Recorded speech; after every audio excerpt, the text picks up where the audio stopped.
Di sebuah kampung kecil di pinggiran kota, hiduplah seorang rentenir bernama Padarto. Wajahnya selalu dingin, senyumnya tipis tapi menakutkan. Tak ada yang berani menatap matanya lama-lama. Ia dikenal kejam, bunga pinjamannya mencekik. Siapapun yang telat bayar, akan ia datangi dengan ancaman. Bahkan, ia tak segan mengambil barang orang miskin, mulai dari televisi butut sampai tikar tempat tidur. Suatu malam, hujan turun deras. Padarto mengetuk pintu rumah seorang janda tua bernama Busari. "Buka, saya tahu kamu di dalam," bentaknya. Dengan gemetar, Busari membuka pintu. "Pak, saya belum punya uang. Kasih saya waktu." Tanpa iba, Padarto mendorongnya hingga jatuh. "Sudah cukup alasan. Besok kalau tidak bayar, rumah ini saya ambil." Tangis Busari pecah. Tapi Padarto hanya tertawa kecil, lalu pergi menembus hujan. Malam yang berubah. Sejak malam itu, sesuatu mulai berubah. Saat pulang, Padarto merasa diikuti. Langkahnya berhenti. Di belakangnya, kosong. Namun terdengar suara pelan. "Bayar hutangmu." Ia menoleh cepat. Tidak ada siapa-siapa. Halusinasi, gumamnya. Namun malam berikutnya, suara itu muncul lagi. Lebih dekat, lebih jelas. "Bayar hutangmu." Teror dimulai. Suatu malam, Padarto terbangun karena suara ketukan pintu. Tok, tok, tok. Ia membuka pintu dengan kesal. Tak ada orang, tapi di lantai, ada jejak kaki basah, seperti baru keluar dari lumpur. Jejak itu masuk ke dalam rumahnya. Jantungnya berdegup kencang. Perlahan ia mengikuti jejak itu, sampai ke kamar. Dan di sana, ia melihat sosok Busari. Namun wajahnya pucat, mata kosong, dan tubuhnya basah kuyup. "Pak, saya sudah bayar," katanya dengan suara parau. Padarto mundur ketakutan. "Itu, bukan kamu." Sosok itu tersenyum lebar. "Nyawa saya, sebagai gantinya." Azab yang nyata. Keesokan harinya, warga menemukan kabar mengerikan. Busari meninggal malam itu, diduga karena sakit dan kelaparan. Namun yang lebih mengerikan, Padarto ditemukan di rumahnya sendiri. Tubuhnya kaku, matanya melotot, mulutnya terbuka seperti ingin berteriak. Di sekelilingnya, penuh lumpur. Dan di dinding rumahnya, tertulis dengan goresan hitam. "Hutang dibayar dengan nyawa, akhir yang tidak berakhir." Sejak saat itu, rumah Padarto kosong. Namun warga sering mendengar suara ketukan di malam hari. Tok, tok, tok. Dan suara lirih. "Bayar hutangmu." Konon, arwah Padarto tak pernah tenang.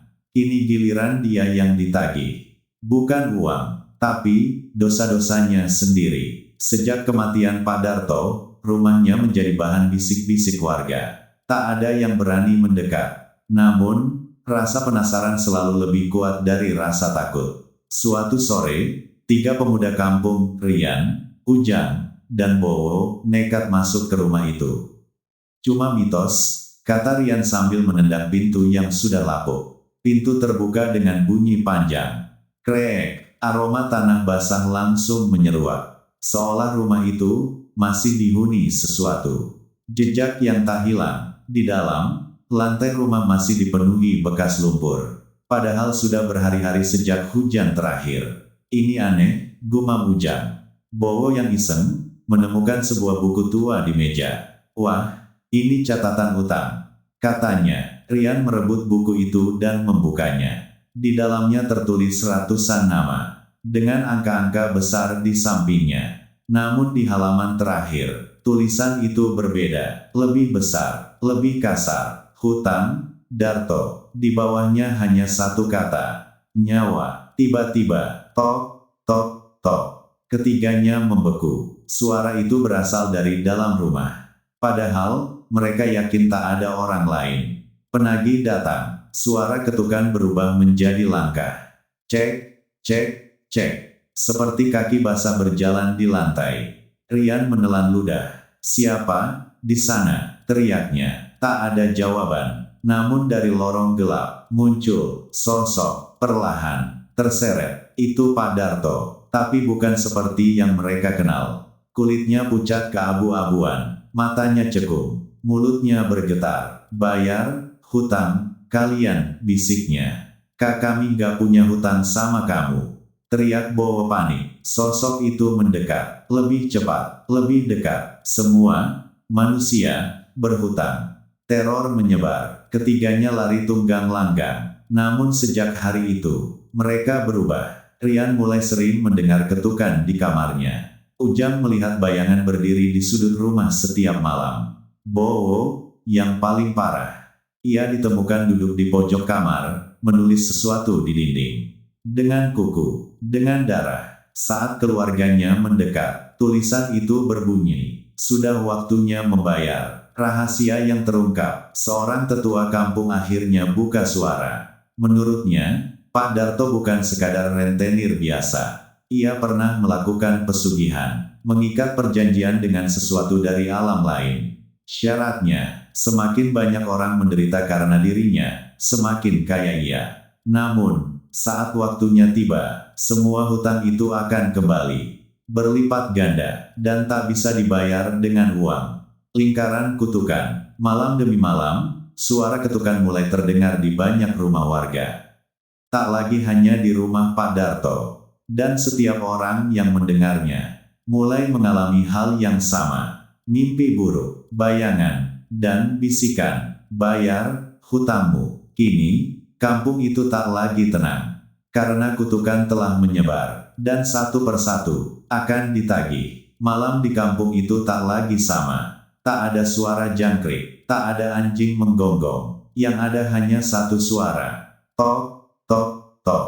Seolah sesuatu sedang menagih dari pintu ke pintu. Orang yang masih bertahan, dari sekian banyak warga yang mulai diteror, hanya satu orang yang tetap tenang. Namanya Ki Jagarasa, seorang lelaki tua yang jarang bicara, tapi dikenal melihat hal-hal yang tak kasat mata. Ia akhirnya dipanggil warga. Ini bukan sekadar arwah gentayangan, katanya pelan. Ini penagih. Penagih apa, Ki? Tanya warga. Ki Jagarasa menatap kosong ke arah rumah Pak Darto. Perjanjian yang belum lunas. Masuk ke sumber kutukan. Malam itu, Ki Jagarasa ditemani Rian, satu-satunya yang masih cukup waras, kembali ke rumah Pak Darto. Langit gelap, angin dingin menusuk. Begitu mereka masuk, pintu langsung tertutup sendiri. Brak, Rian gemetar. Ki, kita harus keluar. Sudah terlambat, jawab Ki Jagarasa. Lantai rumah itu kini basah, bukan oleh air hujan, tapi oleh lumpur hitam yang terus merembes dari bawah. Dan dari tengah rumah, muncul lubang, gelap, dalam, seolah tak ada dasar. Wujud sebenarnya, dari dalam lubang itu, terdengar suara banyak orang, menangis, menjerit, dan satu suara yang paling jelas. Pak Darto, tolong, aku ditarik, aku belum lunas, suaranya parau.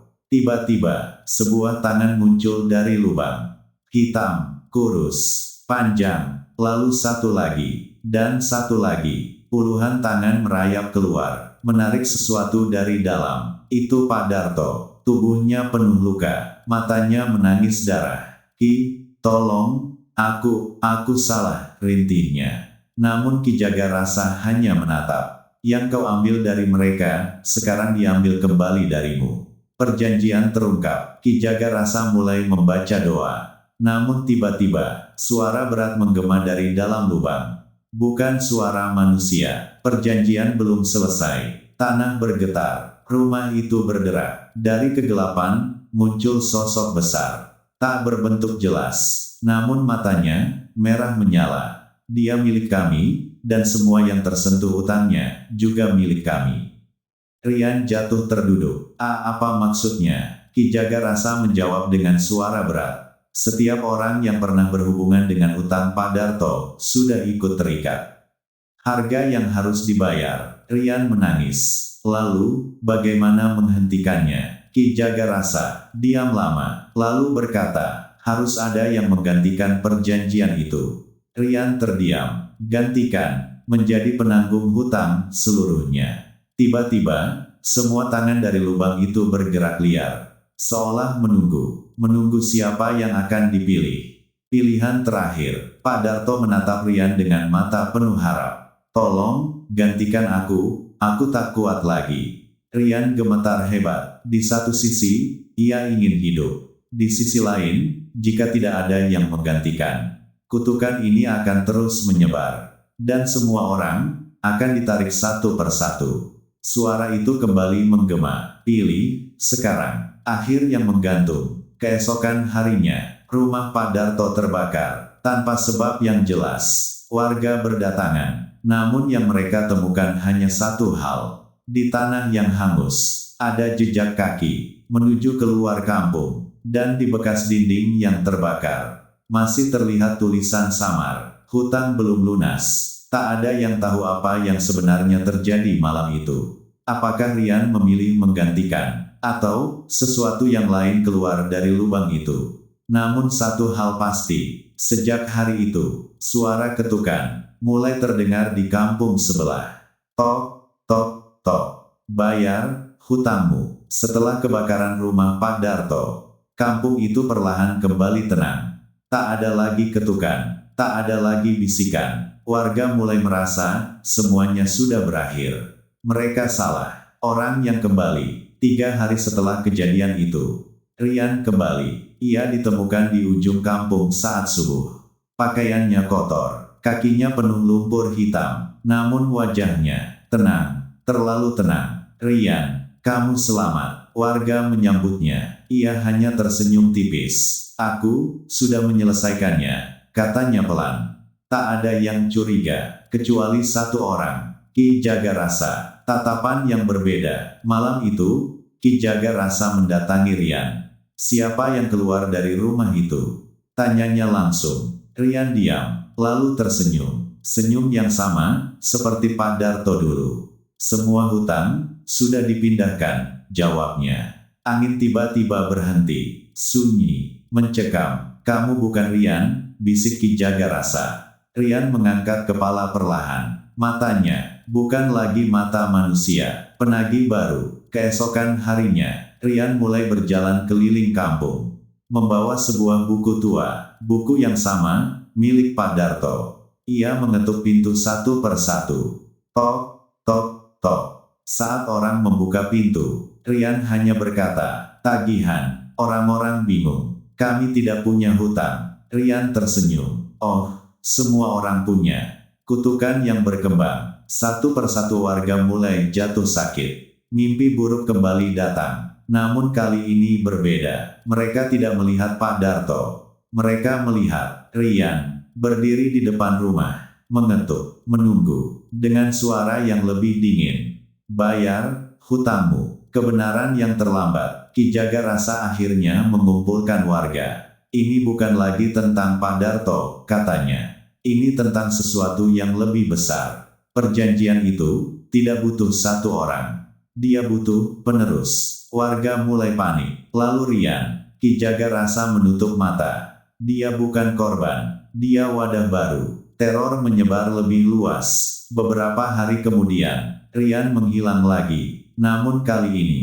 ia tidak sendiri. Beberapa warga yang sebelumnya diteror ikut menghilang. Dan di kampung sebelah, mulai terdengar cerita yang sama. Seorang pemuda datang, membawa buku, mengetuk pintu, menagih sesuatu yang tak terlihat. Akhir yang pahit, bulan berganti, tahun berganti, namun cerita itu tak pernah hilang. Kini orang-orang mengenalnya sebagai penagih malam, sosok yang datang tanpa diundang, mengetuk tanpa henti, dan membawa satu pesan. Tak semua hutang bisa dibayar dengan uang. Jika suatu malam, kamu mendengar ketukan di pintu, padahal tidak ada siapa-siapa di luar, jangan langsung dibuka, karena mungkin itu bukan tamu, melainkan seseorang yang datang untuk menagih. Tok, tok, tok, bayar hutangmu.